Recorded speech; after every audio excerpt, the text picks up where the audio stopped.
Welcome to the Creators Podcast. I'm Jonathan Hamill, a doctor and writer based in Paris. My guest today is Dorothy Toran. Dorothy is an Emmy and Palme nominated executive producer, showrunner, and director. Her work includes some of unscripted television's highest rated programming, including Bravo's The Real Housewives of New Jersey and the cable network's first ever special about racial and social injustice, Race in America, A Movement, Not a Moment, and its follow up, Race in America, Our Vote Counts. In the areas of storytelling, talent management, physical production, and many more, Dorothy holds a unique expertise across multiple fields. Her creative and fiscal command has been responsible for robust success across several media platforms and production companies, including NBC Universal, MTV Networks, Food Network, Discovery, True Entertainment, and many more. She's also executive produced programming for international initiatives that amplify gender equality and women's empowerment, including the General Assembly of the United Nations on behalf of UN Women. In addition to all this, Dorothy has recently become president of Partners in Kind, a unique production company focused on bringing purpose to producing by building community and generating momentum around social change. Dorothy is also a powerful advocate for lupus treatment and research fundraising, and she serves as a board member at the Gathering for Justice, a social impact nonprofit organization founded by legendary actor and activist Harry Belafonte. You can find her on Instagram at Dorothy Toran. Dorothy, welcome to the show. Thank you so much for having me, Jonathan. Thank you. So I wanted to start with a quote. Goes, without courage, we cannot practice any other virtue with consistency. We can't be kind, true, merciful, generous, or honest.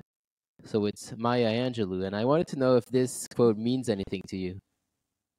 I mean, I think everything that Dr. Angelou has shared with us and shared with the world through her poetry is applicable to our life every day. So absolutely. And Dr. Angelou has shared personally similar sentiments with me that I always carry with me. So absolutely it resonates. Is this a good time to talk about the upcoming project, the musical, Maya Angelou, Phenomenal Woman? Yes. We have had the incredible honor of being executive producers on Phenomenal Woman, which is a play that is going to ultimately to Broadway, but it is going to the West End in London first and then on next year and on to Broadway, hopefully in 2025. We're so honored to be able to have to be a producer and have a seat at the table. This this play is reflective of Dr. Angelou's life and is the only play, surprisingly, that was approved by her state. So it's just an incredible privilege and honor to be a small part in telling her story. Yeah, what can you tell us about the genesis of the project? Was there a lot of work, collaboration with the family of Maya Angelou? You know, the project came to us from a dear friend, David Rich. And so David Rich has been working with an incredible team of producers for a very long time. So the genesis for us came through him. And so David has been very, very diligent in connecting with the estate and making sure that everything that the play represents will be give proper honor and representation to Dr. Angelou. And so when David brought it to us, it was already formed. The team had already actually done. They did 2 plays in Houston earlier this year, and they were completely sold out. It was like, it was standing room only. And so from that success, they knew that they were onto something really incredible. And now that it's going to an even bigger platform by way of London and then to Broadway, we just jumped at the opportunity to be a part of it. So we're very honored. So these were plays the same play, only smaller scale.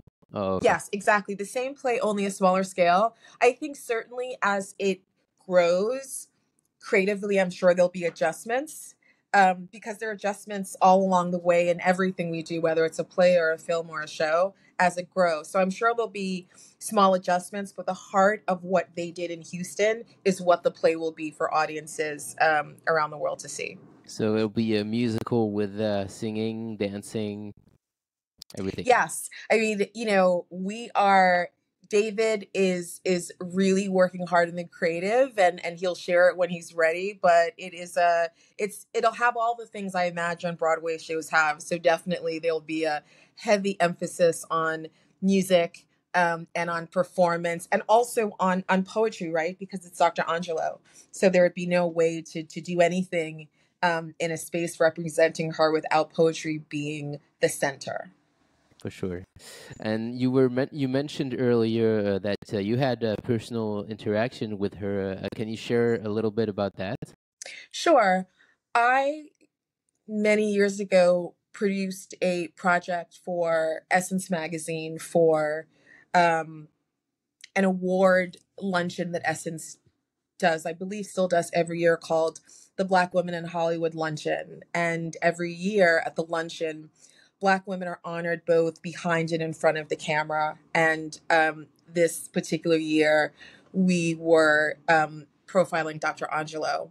And so I went to her home with our crew and spent the whole day with her. It was very surreal, and spent the whole day with her in her brownstone in Harlem, on 123rd Street and Morningside, and spent the whole day with her. And it was just very much the kind of shoot where you're just in awe. And I was so careful about being so humble and reverent with her because she's so deserving of that level of respect.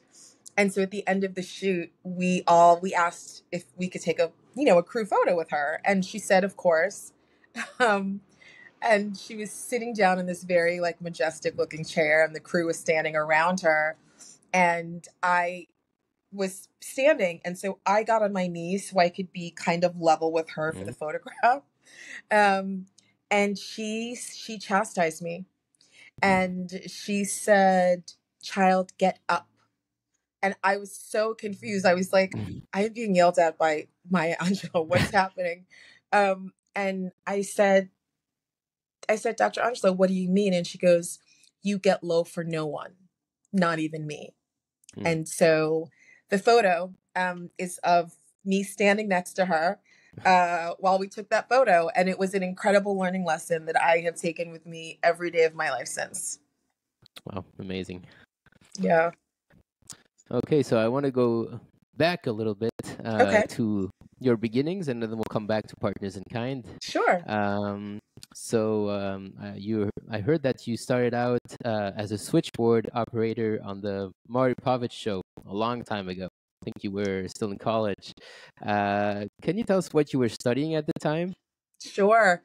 Yes, that's right. I was a switchboard operator as my part-time job during my freshman year in college at the Fashion Institute of Technology. I was a communications major. A lot of Hmm. people don't know that even though FIT is certainly known around the world for its fashion programs, there was also a communications and a television and radio department, which is where I majored. And so that is what I studied there. And it was very convenient actually because the studio was actually around the corner from school. So I can run there in between classes and do a shift. And it was when Maury Povich was definitely making a transition into his own career. He's been known for doing hard broadcast news for many, many years, and then made this pivot to really the very beginning of what reality television was starting to become. So it was a very interesting time to Hmm. work there. And at that time, had you already decided that you were going to work in the entertainment industry? Was that your first taste of it? Um, it was my first. It was my. Oh, actually, no, it wasn't. I always knew that I was going to be a producer, even when I was a little girl. I just Really? didn't know what it was called. I remember watching TV with my Nana, my grandmother, and we would only be allowed to watch a little bit of television. And she let me watch Miss America when the Miss America pageant used to come on. And so many little girls wanted to like be Miss America and wear the sash and like do the wave. And I never wanted to be that, Jonathan. I always wanted to be, I was the little girl that was watching Miss America saying, Nana, she missed her mark when the spotlight came on. She wasn't standing where she was supposed to be standing. The curtain didn't come on. Like, I was looking at all those things. And I had a Southern grandmother from the South who very much was uh, of the idea at that time that children were to be seen and not heard. And so she was like, child, shush, you should be glad that you're even watching this, you're even able to watch it. So I always knew that that innately was who I was as the core of my being. And I did have an opportunity. My first opportunity in film was actually not at Maury Povich. It was, I had an internship my senior year of high school. And I finished all of my graduation requirements during the first semester so that I could do an internship the second semester of my last year in high school. And I was a production assistant for a director named John Fraker. And John had a commercial production company called Fraker Productions. And so he is really who took me under my wing when I was 17 years old. And that was my first sense of like, oh, I belong here. Wow. Yeah, it was with John. That's so interesting that you knew that as a child. I mean, where do you think that comes from? Just I can't imagine watching TV and saying, "Oh, she missed her mark." That's Oh yeah, it's all I cared about. No, my grandmother thought I was the strangest child. Where did it come from? I've always wanted to help people, though that doesn't seem maybe like a place to help. But I've always wanted to help make things better. And for me, it was just always in the space of storytelling. I really think that it called me much more than I called it. It was just what felt right for my soul. You know, it was just something that was very innate. Huh. So after that first experience and then the years at the Maury Povich, so you worked for MTV for a while, I think, and then you line produced commercials for 10 years. Yes. Can you tell us a little bit what line producing compared to executive producing? Is there a big difference? Yeah, sure. Yes, there is a significant difference. Line producing is, yes, I did work for an incredible production company called Zuma Zuma as their head of production for 10 years. The owner's dear friend, Joe Mantegna. And line producing is being in charge of the big picture on a television or film production. So you are hiring crew, you are working with set designers, you are managing the budget to making sure that you're on budget as best you can be. You're managing the creatives on the project to make sure that they have everything that they need to do the job that they need to do, script writers and directors, etc. So that is line producing, and that's what I did for a really long time. I'm very much a person who needs order, and so I think the control freak in me was like a way to get it. And then I became an executive producer. And executive producing can mean many things, actually. There's not, one definition that encompasses all. Some executive producers are financiers to projects, and their contribution as an EP is to help fund a project. Other executive producers fund projects and also have a significant creative stake in what the creative is going to be and how it's executed. So there are many things that are a combination of both of those worlds. By the time I got to my work at ITV America on Housewives, I was an executive in charge of production and an executive producer. So it's really both of those job descriptions combined. And I was the only person in the time, in the maybe 8 or 9 years that I worked at Bravo that had that dual role. So it's very different, but very complementary of the other. Yeah. And do you remember your first commercials? I'm sure it was a little overwhelming, even if you like to control things, because it seems like there are multiple things coming at you every Yeah. day, right? Yeah. First one is very nervous. I do remember it. At Zuma Zuma, we did a Clairol hair color commercial. And it was interesting because I remember that it was a test commercial. Like it wasn't even a real commercial, Mm. but it was very expensive test. And Joe Mantegna, my dear friend who owned the company, said, okay, like I'm giving you this as your first rodeo. Like, go and do it. And it was a full crew. It was exactly the same as a normal commercial shoot, but it was considered a test. So, and it was a test for me too. So that was my very first commercial ever, and it was great. We'll come back, I think, to Joe Mantegna because you mentioned him as one of the first producers who trusted you with, as you said, with projects. And Absolutely. I mean, we can talk about it now. I was wondering, yeah, who gave you your chance, who saw something in you, qualities that are needed for these roles that apparently you need a lot of you need to be available for many different lines of work as a line producer. What do you think he saw in you? I mean, do you know? Did he tell you specifically what he thought you could do? You know, I have been very, very fortunate in my career as a whole, but certainly in the early parts of my career. There were a few people who quite frankly saw things in me that I absolutely did not see in myself.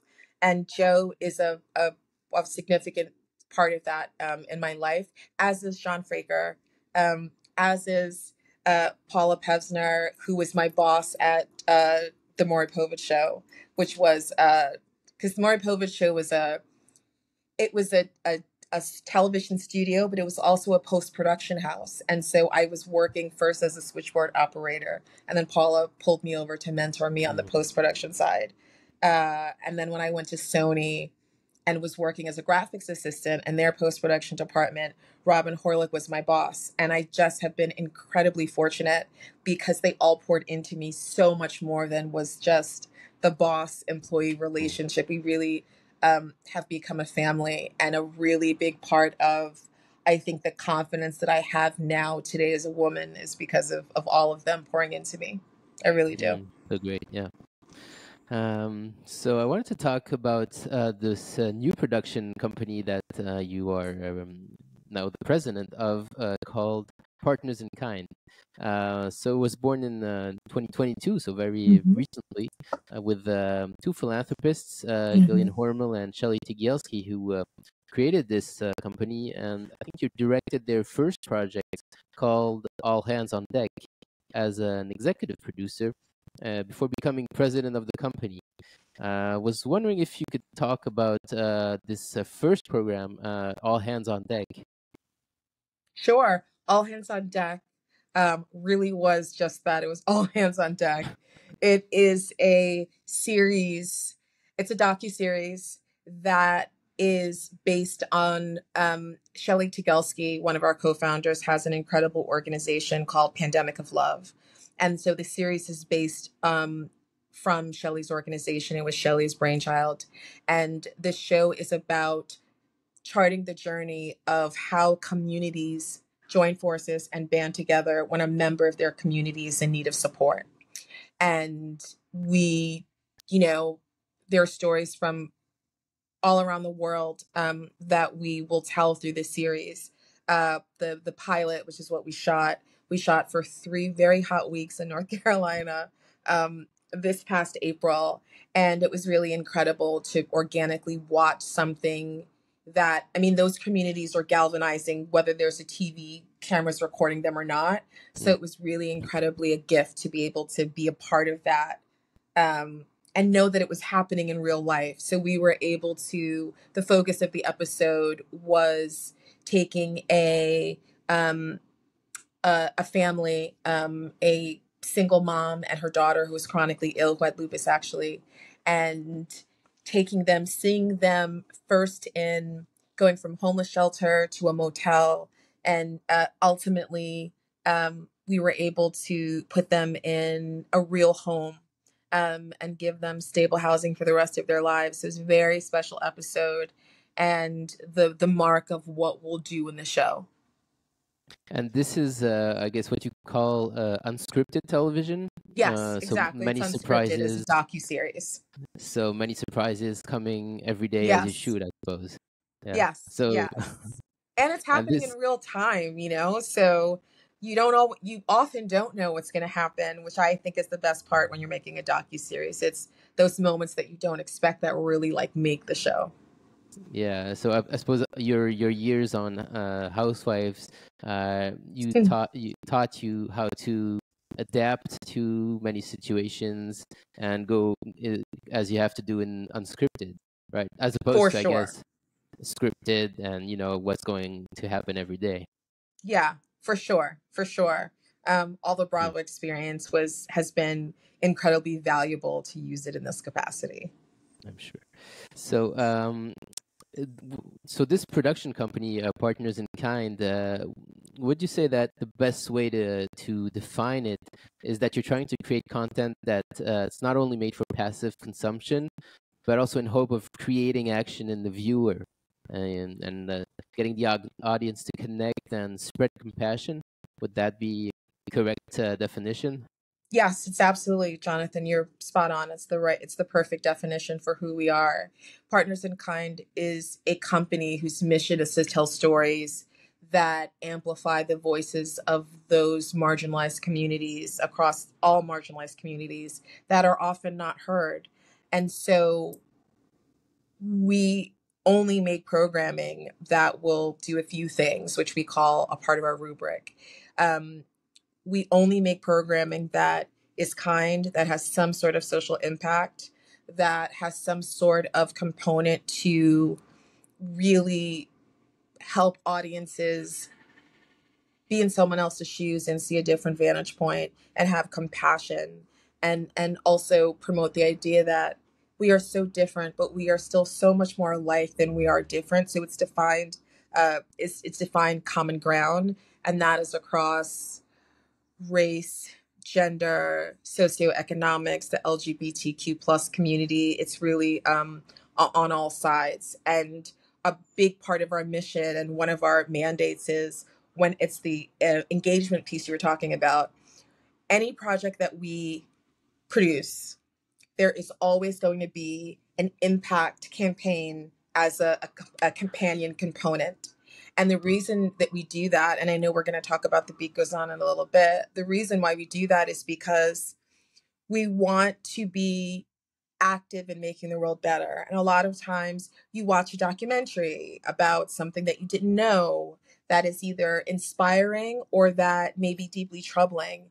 And in either case, a lot of times, people say, well, if it's something troubling, how can I help make it better? Like, what can I do sitting in my house when I'm watching something out there in the world? Mm. Or, that's so incredible. How can I help support whatever I'm seeing to continue?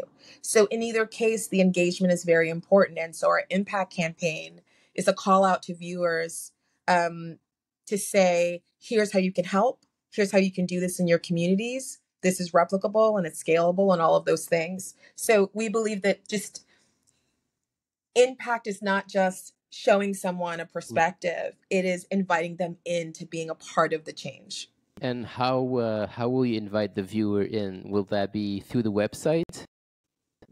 It really all depends on what the project is. So for our the beat goes on feature doc that we're making with the King family, with Martin Luther King III and Andrea Waters King, that we have created a student impact campaign. And so that student impact campaign is, as we make the documentary that Mario Van Peebles, we're so grateful to have Mario at the helm as our director. There is a student impact campaign that is happening at the same time.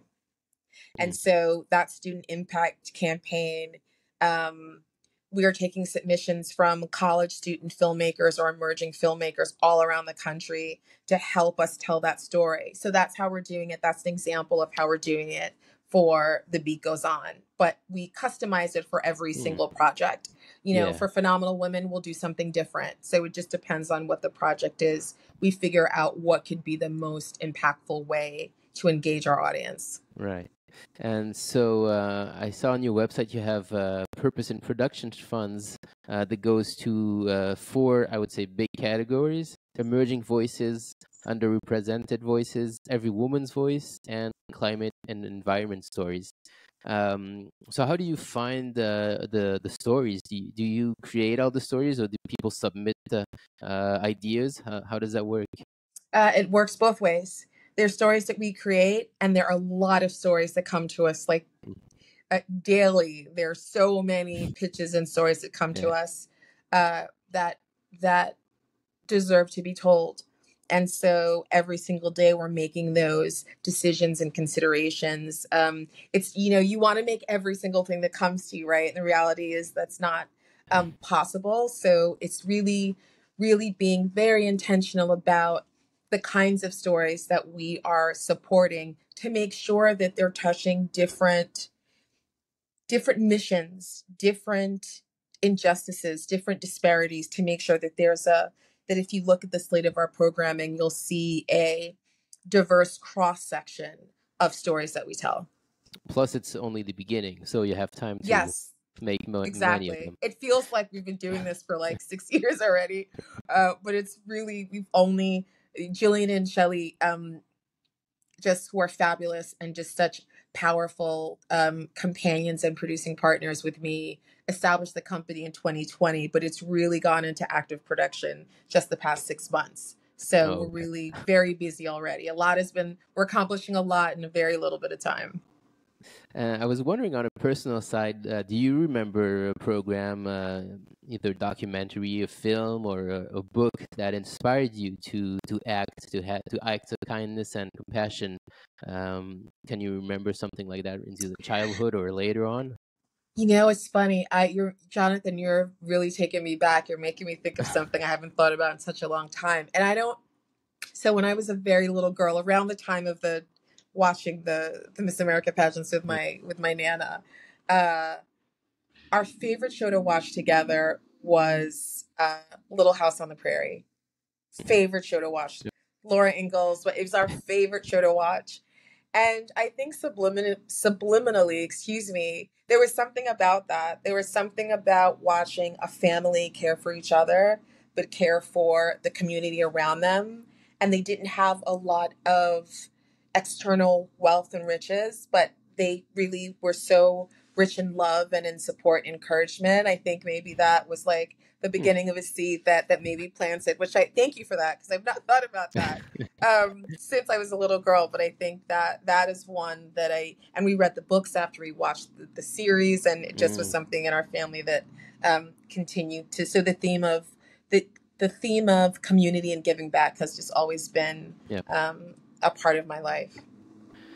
Amazing. So we can get back to The Beat Goes On. Mm-hmm. So what are some of the well, can you tell us a little bit more about it? What are some of the goals or expected outcomes of the docuseries, and Yeah. will it be following exactly?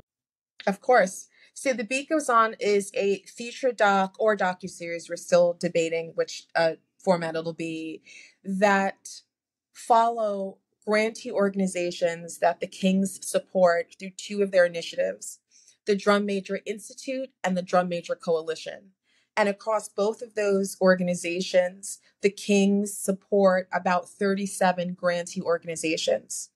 And these grantee organizations are grassroots organizations all across the country that are on the ground, rolling up their sleeves and doing the work. Whether it's in communities, whether it's voting rights or women's health support, a number education, a number of projects. And so so the film will profile and highlight some of those organizations that are doing the work, particularly important as we are moving into the 2024 election cycle. Particularly important for those organizations to be amplified. So often with grassroots organizations, they're under-resourced. There are only a few people running a whole organization. They don't have time to amplify their voice. They don't have time for marketing because they're actually doing the work.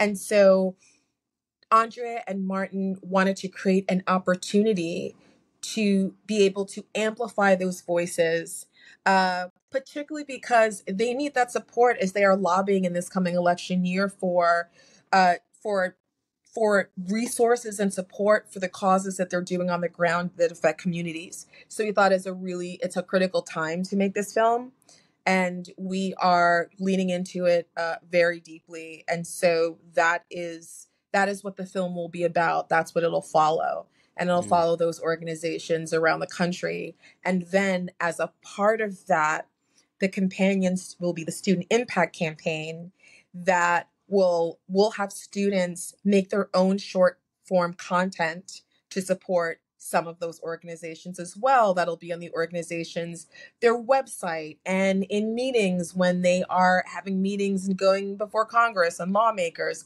and on their social media. So it is a huge amplification project of those grassroots organizations. Wow. And this will come out the tentatively this will air in August or September 2024. The point is for it to be on air before the election, because how this film will also be most powerful is that it helps to give people things to think about as they're going to the polls that they may not have thought about or may not know as much as they've wanted to know in order to make their decisions. And I was wondering if there were any unique perspectives with working with the King family, who has such a deep familial attachment to the civil rights movement. Were there any conversations where you thought this could not be a conversation I will be having with someone else? Does anything come to mind? Every conversation with them, Jonathan, is like it's I have that aha moment. And anytime we talk with Martin and Andrea, that this conversation could not be happening with anything else. I think that they have a life that's unbelievable in terms of their part in American history. And so their perspective is just always so clarifying, no matter what we're talking about. So I don't have like a specific conversation that I can share, but I will say that every time I talk to them and we have conversations with them, I'm better for it at the end. I really, truly, truly am. Okay, so I wanted to talk about another of your activities, because you're not only a producer, but as we said, you're also a director, because you made All Hands on Deck and other things. I was wondering if that's common among producers to also direct, because I was imagining some directors, producing, as you said, their own movies, which in my mind was just putting money in. Maybe I'm mistaken. Are there a lot of executive producers who also direct? And if can you tell us a little bit about that? Yeah, I actually don't think there's like one path. I think that there are many ways to get to where you want to be to tell the stories in the capacity that you want to tell them. So certainly there are many executive producers that also direct. There are many executive producers that also showrun. There are also executive producers that specifically focus on executive producing. I think that there's so much in this world that is a surprise the more you live, and uncertain. There isn't really a path. Denzel Washington worked for the Department of Sanitation. Denzel was a sanitation worker as an adult years before he became Denzel.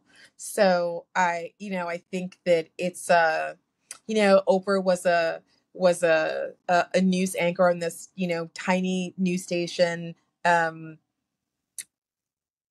she had no idea she was going to be Oprah Winfrey, but she knew in herself she was Oprah Winfrey. So I don't think there's a path. I really believe that very firmly. I think the sky's the limit and you can do any of all things, or you can do a few different things to all get to the same place.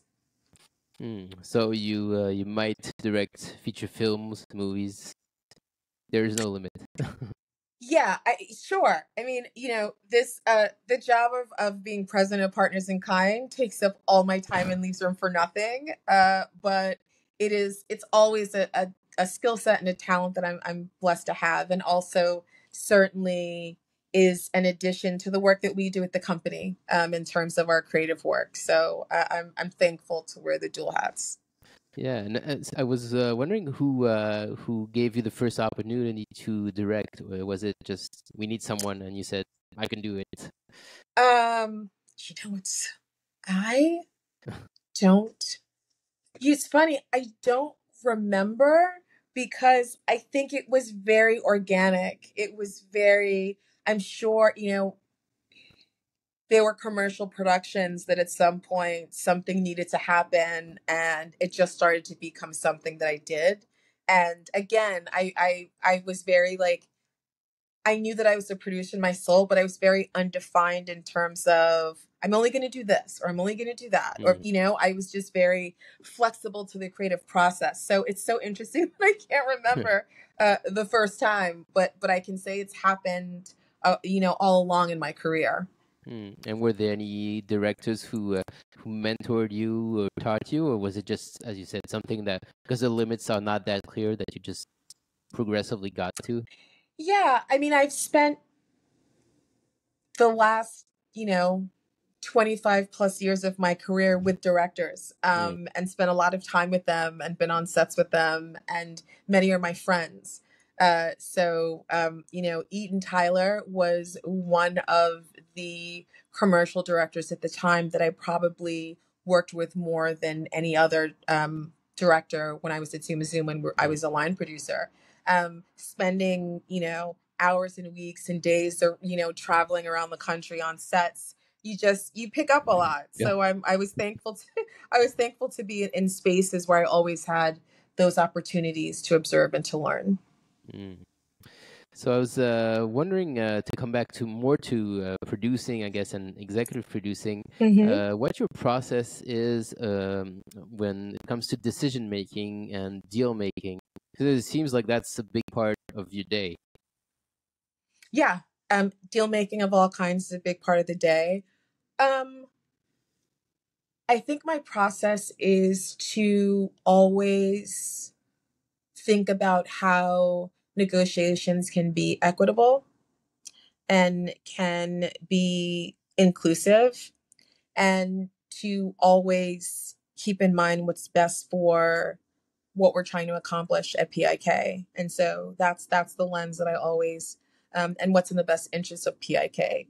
So I think coming from a place, I think if starting with those tenets helps you to build on however those negotiations go. Some are very complicated and some are not. So I think having the mindset to think about how you can go into a negotiation being equitable on all sides helps inform how you close.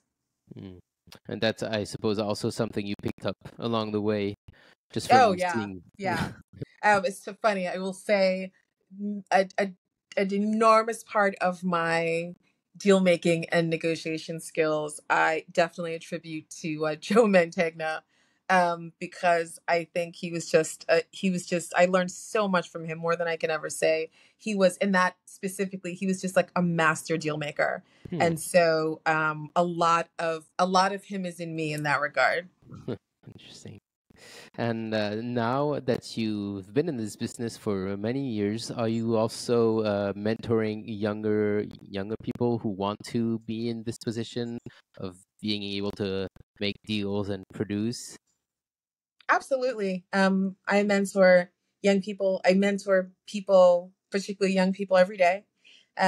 On It's always been something that I innately did, and I've always thought it was important, critically important, to the future of our business in Hollywood, quite frankly, and to making sure that that business is inclusive and equitable. So, for example, On the Beat goes on right now in our project. We've got a very big team. we have our feature documentary team, and then we have our student impact team. And most of the producers on both teams, 80% of them I've mentored over the years. And so, and I'm so proud of not my mentorship, but of what they've become in their own right. You know, they've taken like the seeds and the kernels and they've just expounded and grown. So I'm always a proud mama in production when I see my producers just doing incredible work themselves. And so it's a real place of joy for me to see them, to see that a small way that I contributed to their growth has had them blossom so much. Yeah, for sure. So I wanted to talk about your work in another area with the Lupus Foundation of America. Can you tell us a little bit, first of all, what brought you to becoming an ambassador for them, and what has been some of the work you've been involved with, some of the research? Yeah. My baby sister, Weade, passed away suddenly from lupus in 2016, September 2016. And so she was only 33 years old. She was a newlywed. And so it was devastating and life-changing as you can imagine. And I was so deep in grief, which I still am, but I was then so frozen in grief that I needed to do something with it, because it was really, in many ways, eating me alive and eating me whole. And so it's interesting. I reached out to the Lupus Foundation of America, not to be an ambassador, not to have anything to do with the organization, other than um, I wanted to get more understanding of the work that they did, because I was hoping that that information would help me process my sister's passing in a way that was more manageable for me emotionally. And so that was what I was doing. Mm. Um, and one thing led to another. And the president at the time, Sandra Raymond, she responded to an email and she said, introduced herself. She said, "I'm coming to New York and I'd love to take you to lunch." And one thing led to another. And LFA asked me to be an ambassador, which I did for 6 years. It was, the honor of my life, and did really amazing things during that time. Raised hundreds of thousands of dollars in research. I co-hosted their galas for a few of those years. There was an annual gala every year that was strictly for research fundraising. One year, Brooke Baldwin, who was an anchor on CNN, she and I co-hosted one year together. That was very fun. And it was also, more than anything, an opportunity for me to tell Weede's story. And in that way keep her alive in that way, which was very important for myself and especially important for my mother. And so really my work with Lupus Foundation came from that place. And along the way, I've made lifelong friends in the organization. I'm no longer the national ambassador, but I've made lifelong friends that I wouldn't have met without that experience. So lupus work will always be a place that has my support. Wow, yeah, thanks for sharing this. If Sure. people want to support research, I think it's a lot of stem cell research in the area of lupus. Where can they go? Yes, they can go to lupus.org. The donation links are there and can tell you specifically what your donations go to. I will say that at the Lupus Foundation, 100% of the proceeds go to research. And stem cell research, you're right, Jonathan, is a significant part of that. Uh, there's actually a stem cell research fund specifically in honor of my sister called the Color Me Happy Fund. Um, my sister was an artist, and she was making this acrylic handbag collection that she was working on at the time of her passing, and she called the handbag collection Color Me Happy, and so that's what we call the name of the research fund. So lupus.org will give you all of the links and places to donate. Okay, great. Coming back to Partners in Kind, Mm-hmm. can you tell us? We've talked about All Hands on Deck Mm-hmm. and the Maya Angelou Mm-hmm. and the beat goes on. Are Hmm. there any other projects in the works that you can tell us about? There are several other projects in the works. I can't talk about them Ah, yet. Um, but maybe in 2 months you'll have me back and I'll be able to share more. sure.